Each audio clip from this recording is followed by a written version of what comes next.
आज के इस वीडियो में मैं आपको एक ऐसे शख्स से मिलवाऊंगा जिनके किस्से जानने के बाद आपके पसंदीदा किरदार जेम्स बॉन्ड के कारनामे भी इनके आगे फीके पड़ जाएंगे। जी हाँ, ये कोई काल्पनिक किरदार नहीं बल्कि जासूसी दुनिया के असली जेम्स बॉन्ड हैं। मैं एक ऐसे शख्स की बात कर रहा हूँ जो खुलेआम पाकिस्तान को एक और मुंबई हमले के बदले बलूचिस्तान तक छीन लेने की चेतावनी देने से नहीं डरता।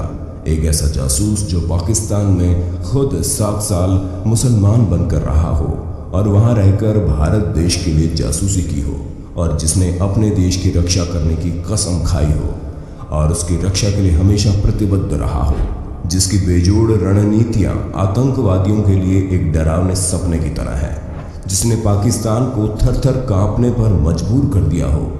इनके शब्दों के तीखे बाण गोलियों से भी अधिक खतरनाक है। ये भारत के ऐसे एकमात्र नागरिक हैं जिन्हें शांतिकाल में दिए जाने वाले दूसरे सबसे बड़े पुरस्कार कीर्ति चक्र से सम्मानित किया गया है। अब शायद आपके मन में जरूर हैरानी हो रही होगी और साथ ही जिज्ञासा भी कि ऐसा कौन सा शख्स है जिसके हम तारीफों के पुल बांधे ही चले जा रहे हैं। तो चलिए आज हिंदी काउंटडाउन की बायोग्राफी सीरीज में जानते हैं इन्हीं के बारे में। लेकिन शुरू करने से पहले जो नए दर्शक हैं वो हमारे चैनल हिंदी काउंटडाउन को सब्सक्राइब जरूर करें ताकि आगे आप देख सकें हमारे वीडियो सबसे पहले। इस रियल लाइफ जेम्स बॉन्ड का नाम है अजीत कुमार डोवाल। वर्तमान में ये भारत के राष्ट्रीय सुरक्षा सलाहकार है और उनके नेतृत्व में तमाम खुफिया ऑपरेशन चलाए जा रहे हैं। अजीत डोवाल का जन्म 20 जनवरी 1945 को उत्तराखंड के पौड़ी गढ़वाल में एक गढ़वाली परिवार में हुआ। इनके पिता इंडियन आर्मी में एक ऑफिसर थे। उन्होंने अपनी प्रारंभिक शिक्षा राजस्थान में अजमेर के मिलिट्री स्कूल, जिसको कि पहले king George royal Indian military school के नाम से जाना जाता था, से पूरी की थी। इसके बाद उन्होंने सन 1967 में आगरा यूनिवर्सिटी से इकोनॉमिक्स में एमए किया और पोस्ट ग्रेजुएशन करने के बाद वे आईपीएस की तैयारी में लग गए। सन 1968 में सिविल सर्विसेज का एग्जाम पास करके वे केरल कैडर में आईपीएस ऑफिसर बने। उसके बाद 1972 में वे इंटेलिजेंस ब्यूरो में चले गए। वे अपने पूरे करियर में महज 7 साल पुलिस में रहे। उसके बाद उन्होंने अपना पूरा समय एक जासूस बनकर खुफिया विभाग में ही गुजारा। 1961 में मिजोरम में मिजो नेशनल फ्रंट, जिसको कि MNF भी कहा जाता है, मिजोरम का मिजो उग्रवादी संगठन बना था, जिनके लीडर लाल डेंगा थे, जो कि आगे चल के मिजोरम के चीफ मिनिस्टर भी बने। MNF ने मिजोरम को एक अलग देश बनाने की डिमांड कर रखी थी। तब 80 के दशक में लाल डेंगा के नेतृत्व में मिजो नेशनल फ्रंट ने जो हिंसा और अशांति फैला रखी थी उसको समाप्त करने के लिए अजीत डोवाल ने ही मोर्चा संभाला था। 1972 में वो IB में काम करने दिल्ली चले गए। 2 साल बाद ही वो मिजोरम चले गए, जहां वो 5 साल रहे और इन 5 सालों में मिजोरम में जो भी राजनीतिक परिवर्तन हुए उसका श्रेय अजीत डोवाल को ही दिया जा सकता है। 1986 में अजीत डोवाल ने लाल डेंगा के 7 में से 6 कमांडर्स का विश्वास जीत लिया और इसका नतीजा ये हुआ कि लाल डेंगा को मजबूरी में भारत सरकार के साथ शांति समझौता करना पड़ा था। ये उनके द्वारा किए गए कामों में से एक महत्वपूर्ण कार्य था और सबसे बड़ी सफलता भी। उन्होंने वहां सक्रिय मिजो उग्रवादी संगठन की खुफिया जानकारी जुटाने के लिए नॉर्थ ईस्ट में कई साल बिताए। इस अवधि के दौरान उन्होंने राखीन म्यांमार में अराकान की सीमा के अंदर और चीन की सीमा के अंदर भी विद्रोहियों के साथ समय बिताया। मिजोरम से डोवाल सिक्किम गए, जहां उन्होंने भारत के साथ राज्य के विलय के दौरान भूमिका निभाई। नॉर्थ ईस्ट के सफल अभियान के बाद डोवाल पाकिस्तान चले गए और वहां पर 7 साल रह चुके हैं। ये बात उन्होंने खुद एक समारोह में कही थी। डोवाल ने एक समारोह में भाषण देते हुए एक कहानी सुनाई थी। उन्होंने कहा कि लाहौर में औलिया की एक मज़ार है जहाँ बहुत से लोग आते हैं। मैं एक मुस्लिम शख्स के साथ रहता था। मैं वहाँ से गुजर रहा था तो मैं भी उस मज़ार में चला गया। वहाँ कोने में एक शख्स बैठा हुआ था। उसने मुझसे छूटते एक सवाल किया कि क्या मैं हिंदू हूँ। डोवाल ने कहा नहीं। डोवाल के मुताबिक एंड्स के और उसने कहा मेरे साथ आओ और फिर वो मुझे पीछे की तरफ एक छोटे से कमरे में ले गया। उसने दरवाज़ा बंद करके कहा देखो तुम हिंदू हो। मैंने कहा आप ऐसा क्यों कह रहे हैं? तो उसने कहा आपके कान छिदे हुए हैं। मैंने कहा हाँ, बचपन में मेरे कान छीटे गए थे लेकिन मैं बाद में कन्वर्ट हो गया। उसने कहा तुम बाद में कन्वर्ट नहीं हुए थे। खैर तुम इसकी प्लास्टिक सर्जरी करवा लो, नहीं तो यहाँ लोगों को शक हो जाएगा। उसने मुझसे कहा कि तुम्हें पता है मैंने तुम्हें कैसे बचाना। मैंने कहा नहीं। तो उसने कहा कि क्योंकि मैं भी एक हिंदू हूँ। फिर उसने एक अलमारी खोली जिसमें शिव और दुर्गा की एक प्रतिमा रखी थी। उसने कहा देखो मैं इनकी पूजा करता हूँ, लेकिन बाहर लोग मुझे एक मुस्लिम धार्मिक शख्स के रूप में जानते हैं। एक दंगे में यहाँ पर मेरे परिवार के सभी लोगों को मार दिया गया था और मैं यहाँ अब भेष बदल कर रहता हूँ। इस कहानी से साफ प्रूफ होता है कि अजीत डोवाल पाकिस्तान में अंडर कवर एजेंट थे और बाद में अंडर कवर एजेंट से हटने के बाद इन्होंने इस्लामाबाद में भारतीय उच्चायोग में भी काम किया। 80 के दशक की शुरुआत में पंजाब में हिंसा का दौर शुरू हो गया था। साल 1988 में ऑपरेशन ब्लैक थंडर के पहले जब पंजाब में हिंसा का दौर चरम सीमा पर था तो खालिस्तान समर्थक जरनैल सिंह भिंडरावाले और उनके समर्थकों ने स्वर्ण मंदिर पर कब्जा कर लिया। अजीत डोवाल ने स्वर्ण मंदिर में प्रवेश कर महत्वपूर्ण जानकारियां एकत्रित की थी। बीबीसी की रिपोर्ट के मुताबिक और नाम न बताने की शर्त पर इंटेलिजेंस ब्यूरो के एक पूर्व अधिकारी बताते हैं कि इस ऑपरेशन में बहुत बड़ा जोखिम था, लेकिन हमारे सुरक्षा बलों को खालिस्तीनियों की योजना का पूरा खाका अजीत डोवाल ने ही उपलब्ध कराया था। नक्शे, हथियारों और लड़ाकों की छिपी होने की सटीक जानकारी डोवाल ही बाहर लेकर आए थे। असल में इस काम के लिए अजीत डोवाल एक रिक्शा वाले बनकर स्वर्ण मंदिर के आसपास जासूसी करते थे। एक बार खालिस्तीनियों को लगा कि इलाके में डोवाल नए रिक्शे वाले आदमी है। खालिस्तीनियों को उन पर शक हो चला था। उनको अपने साथ पकड़कर स्वर्ण मंदिर में ले गए। पूछताछ में उन्होंने अपने आप को पाकिस्तानी ISI एजेंट बताया, पर स्वर्ण मंदिर की पवित्र दीवारों के पास खुफिया तंत्र के पैंतरों और जवाबी पैंतरों के बीच उस रिक्शा वाले को खालिस्तीनियों को यह विश्वास दिलाने में 10 दिन लग गए कि उसे ISI ने उनकी मदद के लिए भेजा है। ऑपरेशन ब्लैक थंडर से 2 दिन पहले वो स्वर्ण मंदिर के अहाते में घुसे और खालिस्तीनियों की असली पोजीशन और संख्या के बारे में महत्वपूर्ण खुफिया जानकारी लेकर बाहर आ गए। डोवाल ने वर्ष 1991 में खालिस्तीन लिबरेशन फ्रंट द्वारा अपहरण किए गए रोमानियाई राजनयिक लिवऊ राडू को बचाने की सफल योजना बनाई थी।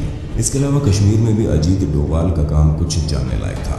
कश्मीर में अपने कार्यकाल के दौरान डोवाल आतंकवादी समूहों को तोड़ने में भी सफल रहे थे, जिस कारण 1996 में जम्मू कश्मीर में चुनाव का रास्ता साफ हुआ था।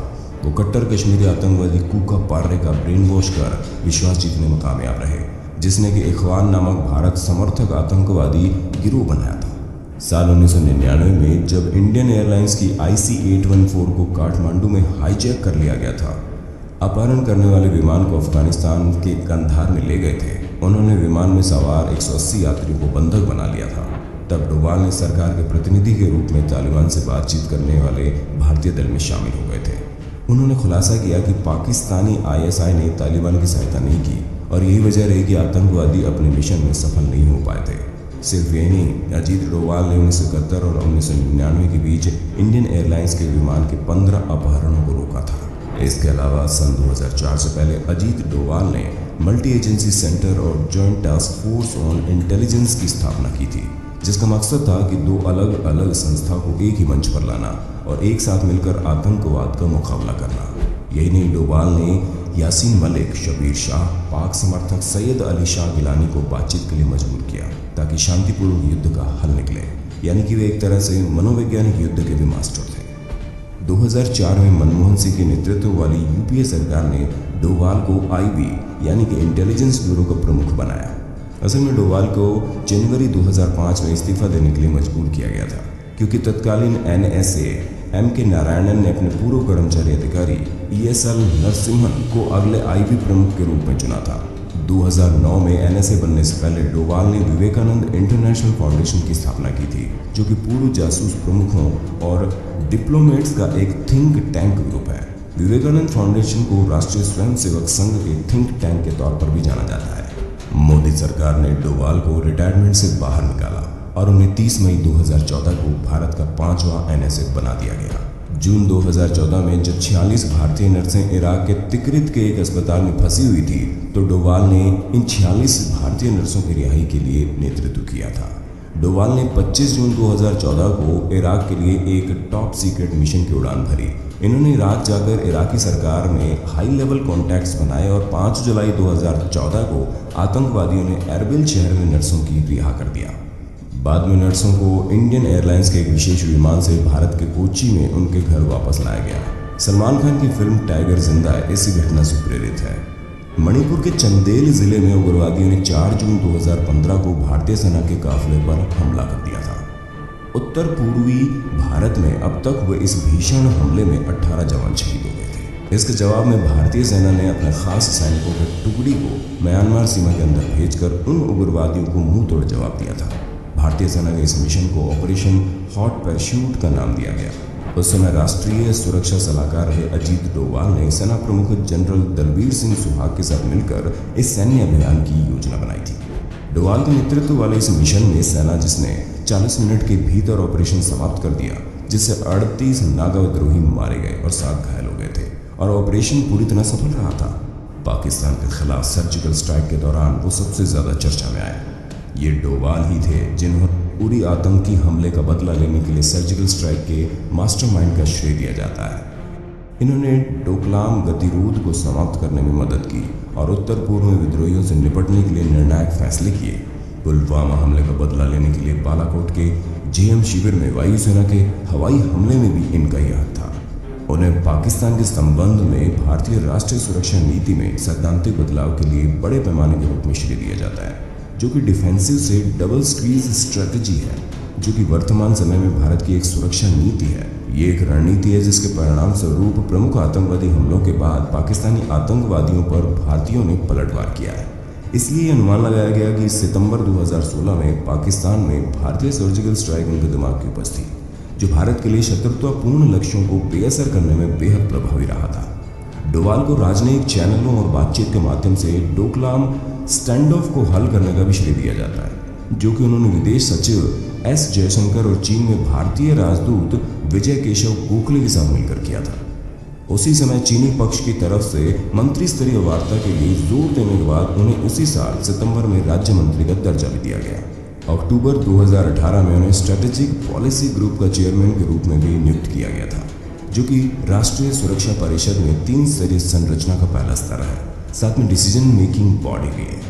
2019 के भारत पाकिस्तान गतिरोध में विंग कमांडर अभिनंदन वर्धमान को जब 60 घंटों के लिए पाकिस्तान में बंदी बना लिया गया था, जो कि अजीत डोवाल और विदेशी प्रयासों के कारण पाकिस्तान को जल्द ही वर्धमान को रिहा करना पड़ा।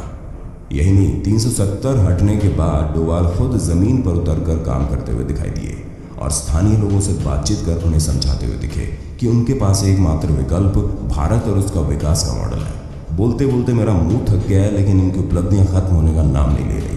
अजीत डोवाल को उनके उम्दा और सराहनीय सेवा के लिए पुलिस मेडल अवार्ड मिला था, जो कि ये मेडल पाने वाले सबसे कम उम्र के अधिकारी हैं। ये मेडल उन्हें मात्र 6 साल के बाद ही मिल गया था। इसके बाद उनको प्रेसिडेंट पुलिस मेडल भी मिला, जो कि हर साल गणतंत्र दिवस और स्वतंत्रता दिवस पर चुने गए अधिकारियों को उनके वीरता और प्रतिष्ठित सेवा के लिए राष्ट्रपति द्वारा दिया जाता है। यही नहीं, साल 1988 में उनको सर्वोच्च वीरता पुरस्कारों से एक कीर्ति चक्र प्रदान किया गया था, जो कि पहले केवल मिलिट्री ऑनर्स के रूप में दिया जाता था। उन्होंने इतिहास बनाया और पुलिस अधिकारी बनकर ये सम्मान पाया। सुनने में ये भी आ रहा है कि अजीत डोवाल पर फिल्म निर्देशक नीरज पांडे एक फिल्म बनाने जा रहे हैं, जिसमें अक्षय कुमार मुख्य भूमिका निभाते हुए नजर आ सकते हैं। आज भी भारतीय सीमा सुरक्षा की जिम्मेदारी अजीत डोवाल के कंधों पर है।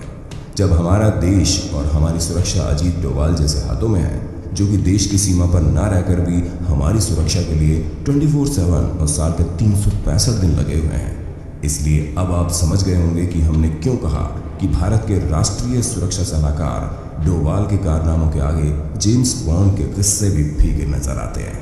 ऐसी शख्सियत के लिए दिल में एक जोरदार सैल्यूट तो बनता ही है। उम्मीद है अब आप एक रियल जेम्स बॉन्ड से अवगत हो गए होंगे और बाकी लोग भी इनके बारे में जानें, इसलिए इस वीडियो को ज़्यादा से ज़्यादा शेयर कीजिए। आपको ये वीडियो कैसा लगा, आप अपनी राय और सुझाव हमें ज़रूर दीजिएगा। हमारी इस बायोग्राफी सीरीज में आगे आप किस शख्स के बारे में जानना चाहते हैं, हमें ज़रूर बताएं। जय हिंद, वंदे मातरम, जय भारत। और जिसने अभी तक हमारे चैनल को सब्सक्राइब नहीं किया है तो जरूर कर लें, क्योंकि आगे भी हम ऐसे ही दिलचस्प वीडियो आपके लिए लाते रहेंगे। अगली वीडियो आप किस विषय पर देखना चाहते हैं ये भी जरूर बताना। जिस विषय के बारे में सबसे ज्यादा कमेंट मिलेंगे, अगली वीडियो उसी पर आएगी। जय हिंद।